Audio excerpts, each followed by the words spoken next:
on avait adoré Jacques Sausset, Le Loupin, qui vient de paraître en livre de poche. Ça, c'est un des événements en livre de poche.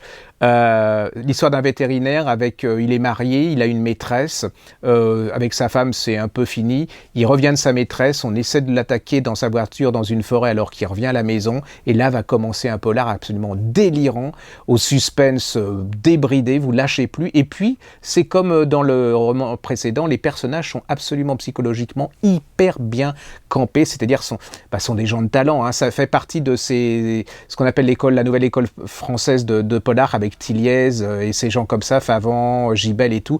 Allez, alors si vous n'avez pas vu ça en livre de poche, vous allez. Et j'attends moi le prochain, parce que quand j'ai tellement aimé un livre comme ça, je me dis que le prochain il va se vautrer. Je suis pas mécontent d'ailleurs qu'il se vautre, parce que j'aime pas les gens qui sont parfaits, hein. J'aime pas. Oui, c'est méchant ce que je dis, mais bon, je suis tout petit, alors les petits ils ont le droit, hein. Et là il vient de faire paraître Ne prononcez jamais leur nom chez Toucan Noir. Ça m'énerve de le dire, mais c'est sinon aussi bien que l'autre, même mieux. Et là, je veux dire, je fais un énorme effort au niveau de l'honnêteté intellectuelle.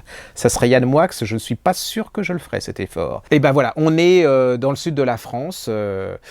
Alors déjà, les premières scènes, une dame qui revient de vacances avec son petit garçon, elle rentre dans un compartiment, elle a sa valise, le gosse va dans le compartiment, elle a du mal à monter dans le train, et il y a un beau mâle, hein, elle est assez, qui l'aide à monter sa valise.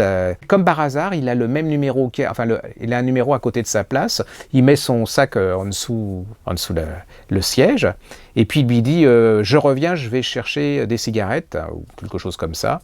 Le problème, c'est que le train il part et le gars ne revient pas, et là, c'est la première scène d'un attentat, et cet attentat va faire des morts et des morts. Ça se passe dans le sud de la France, vers Biarritz. C'est une énorme détonation, et juste au même moment, il y a un flic qui est là.